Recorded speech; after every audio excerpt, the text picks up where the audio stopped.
Pranams to all of you. There's a lovely Zen story from Japan. There was this old man. He had a young son, and one day he called his young son and told him about a particular village, and he wanted his son to go to that village, find out the ashram of this particular Zen master, he gave the name also, and learn from him the art of sword fighting. Along with that, the art of meditation. Zen. And so the boy one day packs up his luggage and goes to that village in search of this great teacher. He arrives in the village, finds out the whereabouts of the ashram, goes to the ashram and meets the Zen master. And he narrates all the details about his family, his dying father, a few more days for his father to go, and so on and so forth, and requests the Zen master to teach him the art of sword fighting and meditation. And the boy also added, "Sir, I'm in a hurry because I have to go back before my father leaves his body. So please teach me as fast as possible." The master said, "Well, you may have to stay with me at least for about 7 to 8 years. The boy was taken aback. 7 to 8 years? Sir, I have no time. My father is dying. I have to go back before he leaves the body. I'm in a hurry. Please teach me as fast as possible." And the master said, "In that case, you may have to stay with me for about 10 years. The boy was a little annoyed. He looked at the master and said, "Sir, I mean it. My father is moving away. So I want to learn as fast as possible. Please teach me. I'm in a hurry." So the master, for the third time, looked at the boy and said, "Well, in that case, you may have to live with me for about 12 years. And the boy understood where the master is going. And so he, looked at the master and said, "Okay, I will stay with you as long as you want, but teach me the art of sword fighting and meditation. I'll stay with you, no matter what time it takes." The master nodded and said, "All right, stay with me." And since that day, the boy was given all kinds of work: gardening work, washing dishes, washing clothes, cutting vegetables, cooking, helping in the kitchen to cook food, preparing the master's bed, and all menial jobs. Sweeping the, pathway. 1 week over, the boy was still doing all these kinds of jobs. 1 month passed. No sign of the master ever looking at him or even in his direction. He was simply asked to do all those jobs. And he continued. 4 months passed. Not a word about sword fighting or Zen from the teacher. The boy was thinking, he started worrying, have I come to the wrong place? Maybe this master is not a samurai warrior. He is not even a Zen master. Maybe he doesn't know. Maybe father has sent me to a wrong person. He was brooding like this. 6 months over. No sign of the master ever coming near him or even looking in his direction. And one day, he was cleaning the vessels. As he was cleaning the vessels, he was thinking, I think I better go back, because 6 months have passed and there is no sign of this master ever coming and teaching me. I came only for that purpose, and see what I am doing, what I have ended up doing. This is not fair. He was thinking constantly. And he was washing the vessels. And as he was at his work, suddenly one sharp blow on his back. Sharp blow. He jumped up, looked around, and saw the Zen master standing with a wooden sword. Before the young boy could open his mouth, what? The master simply turned away, went back. No explanation, nothing. And the boy thought, maybe I must have done some mistake somewhere, and therefore master is punishing me.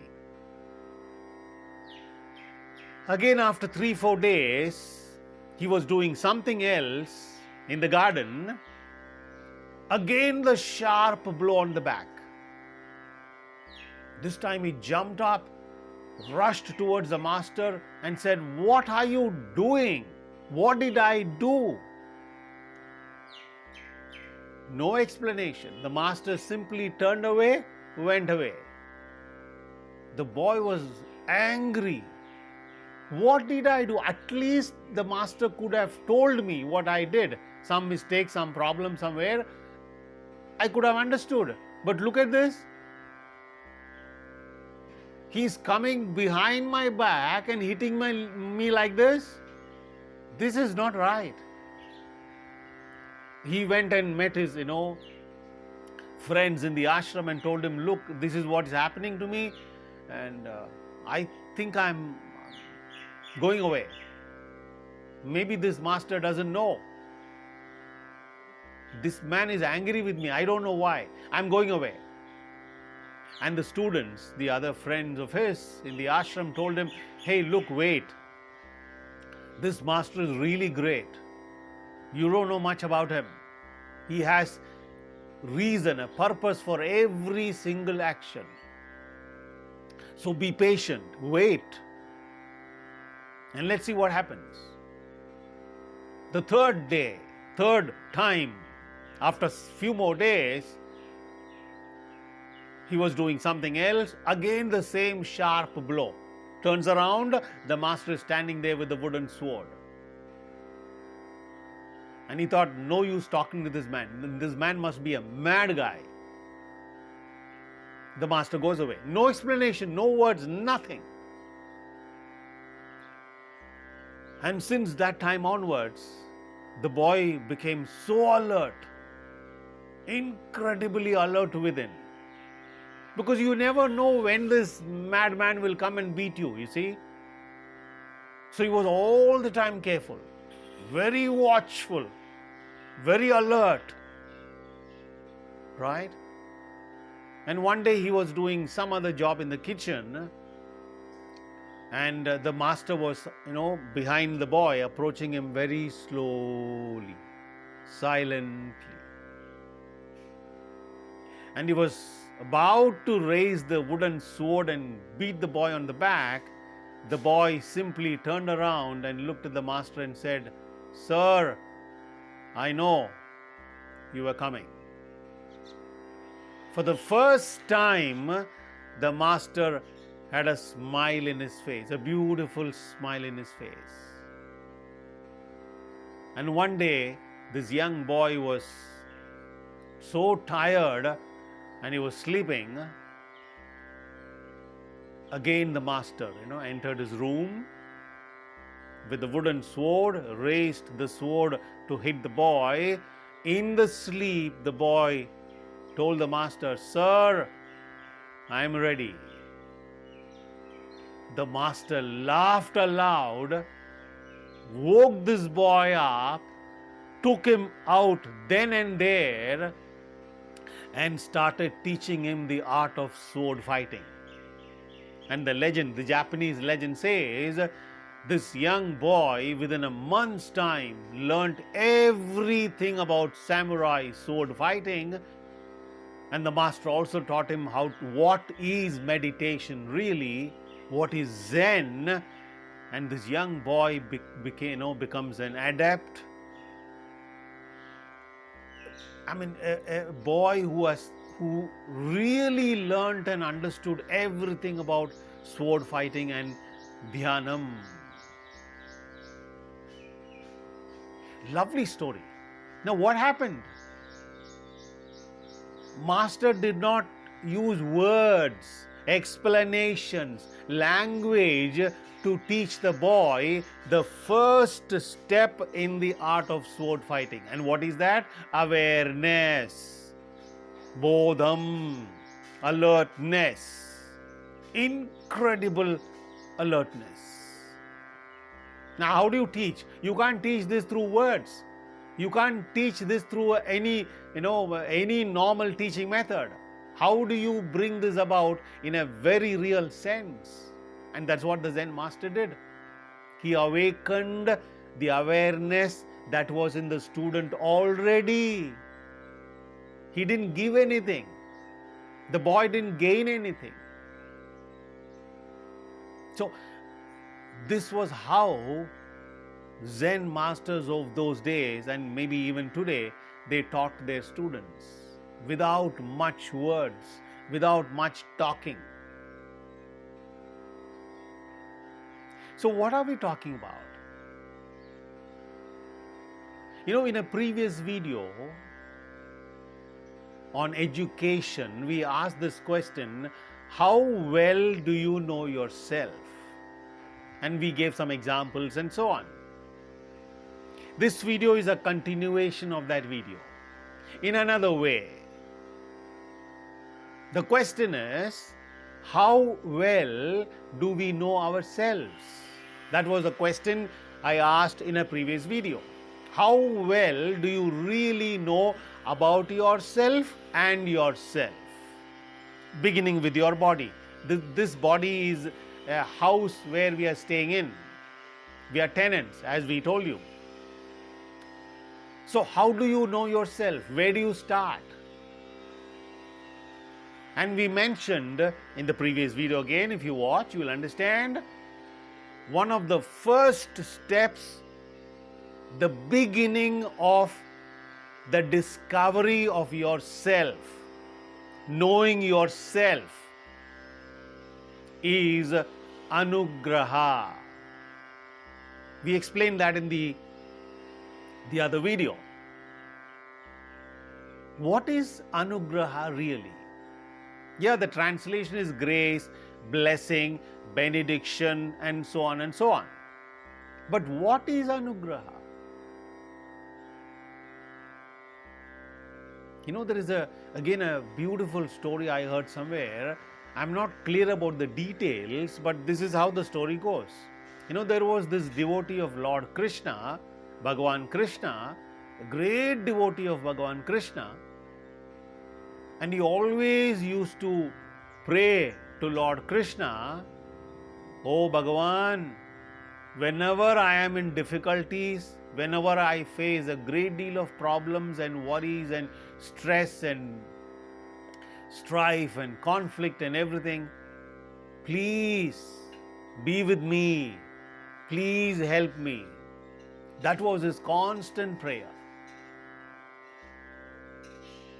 And over a period of time, he became old, but still a very strong devotee of Bhagavan Krishna. And he dies, he leaves the body, and Krishna comes to pick him up. And Krishna, Bhagavan Krishna, looks at his beloved devotee and says, "You want to see your past? What all you have gone through? Take a look." And Bhagavan Krishna shows him his entire past. And he looks at the footprints of his journey. And every now and then, this devotee of Krishna could see two footprints, two people walking side by side, but many places there is only the one footprint. So he was surprised. And he looked at Bhagavan Krishna and said, "Oh Bhagavan, didn't I pray to you that during difficult times be with me?" And look at that, what do I see? All the times when I was in great difficulty, I could see only my footprint. Where did you go?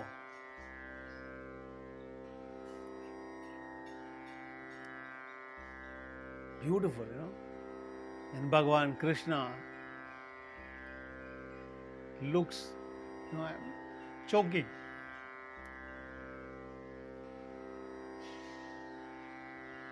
Bhagavan Krishna looks at the devotee and says, "Oh my beloved devotee, during those difficult times, you see only one footprint. That is not yours. That was mine. So during difficult times, I was actually carrying you. So what you saw, what you're seeing is my footprints. All those difficult times when you were facing difficulties, I carried you. So it's my footprint that you see." You see? This is Anugraha. This is grace. Anugraha for no reason. The Parabrahmam doesn't need a reason, an excuse to show grace. Grace is all the time there, ever flowing. Like Ramana Bhagavan used to say, grace is the only thing there is. But we don't recognize that. We are not able to experience that. Why? Ignorance, avidya, all that is covering up this grace. It's like the cloud and the sky. When the clouds are there, you can see only those dark white clouds or the rain clouds. But when the clouds disperse, what you see is the sky or the sun. The sun and the sky was always there. So the ignorance, the cloud of ignorance was covering all our life after life after life. We never knew, we never understood, we never realized grace was the only thing. And when our ignorance slightly went away, we could feel, we could understand, we could realize. This is Anugraha. Without Anugraha, you cannot even think of knowing yourself, even asking the right question. That's not possible. So the first step is Anugraha. Grace. Of course, for everything, even, I've heard great Mahatmas say, even what you call so-called bad, worst period of your life, actually is a blessing in disguise. We don't know. We are not able to understand. That is our condition. So, the first step is Anugraha. How to know oneself. I want to know oneself. Where do you begin? The very fact that the desire to know yourself has come means grace is working. Your dark avidya, the darkness of avidya is clearing up slowly. That's a sign. So, how to know oneself? What's the second one? What's the second step? Shravanam. What is Shravanam? Shravanam comes from the word Shraddha, to pay attention. Shravanam means listening. Do we listen to anything at all? I mean, watch yourself. Observe yourself. Do we really know what listening means? Most of us don't listen. We don't know what listening is. All that we are doing is hearing. Hearing is mechanical, part of the biological structure of your body. But what is listening? Right? You know, when there's a small little baby, kutti baby, and when the baby is blabbering and making noise, you know how much we listen? I'm sure all of us have experienced that, right? Listening. Do we listen to those birds? The sound of breeze? People talking? Do we listen to noise? You know, noise becomes an irritation only when you resist. Please understand this. This is very important to understand. Noise becomes a problem, an irritation, only when there is resistance. In fact, resistance itself is the irritation. So, what happens when you listen to the noise also? It's an art of listening. When you listen to the noise, it's no more disturbing because there is no irritation, there is no resistance. Right? When somebody is talking, can we listen intently, with love, with interest? You know, where there is tremendous interest, deep interest, listening is natural. You know, when you make an effort to listen, right? When you struggle to listen, there is no listening. When you listen with all your knowledge and conditioning and background and memories and all that, you're not listening.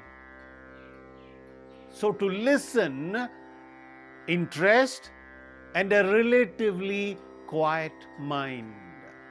With all your problems and worries and anxieties and stress and all that, there's no way you can listen. Shravanam, this is the next one. So, how do I learn how to listen? Become interested. Right? What will make you become interested in who you really are, the real things of the world, the universe?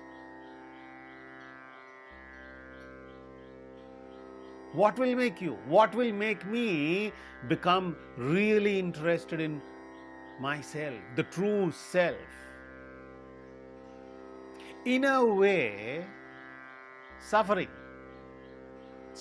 you know, whatever you do, whatever you touch, you end up suffering.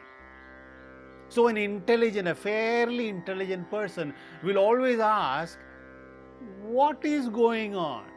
Why am I suffering? Whatever I do, I suffer. I want to be happy, but I end up being unhappy. I want to be joyful, but I end up being miserable. Why? Any intelligent person would ask. That's where the questioning begins. So in a way, maybe suffering possibly could help. Helps.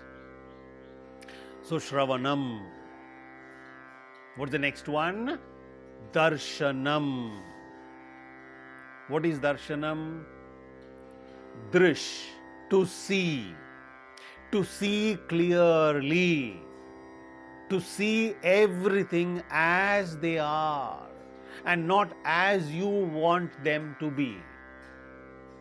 observation, non-judgmental observation. You don't come to a conclusion when you observe. You don't come to a judgment. You don't judge what you're looking at. Because all that judgment coming to a conclusion is all the work of your conditioned mind. So if you have to observe, if you want to observe, again, the knowledge, the conditioning should not interfere. What will you do? So look without the knowledge and the conditioning and the memory and the word to interfere. Suppose I show you a flower, a rose flower, or a jasmine, or whatever, or an object. How do we observe? How do we look? The moment I look at the object, the moment I look at the flower, immediately, that instant, the name of the flower or the name of the object pops up. So when somebody shows me a tree, that's a mango tree. Oh, that's a mango. That's a fruit. That's a watch. That's this. That's, the knowledge has come in. Memory has come in. So when you're looking at a tree, the word tree, the memory of the tree and all the knowledge that you have accumulated about the tree comes in. Between you, the observer, and that which is observed. Which means you're not observing. There is no observation. Right? The great Krishnaji often used to say, the observer and the observed is one. That there is no such thing as there is an observer, a separate entity here observing something out there. No, observer and the observed is one and the same. So what is observation? When there is no knowledge, there is no conditioning, there is no memory operating in seeing. This is darshanam. So with this, we come to the end of part 1 about how to know oneself. Right? We have just started. We have finished 3 points, 3 steps, 3 aspects of how to know oneself. And in the next video, we will take the rest of the steps. Okay? The rest of the ways how to know oneself. Right? Thank you. Pranams to all of you.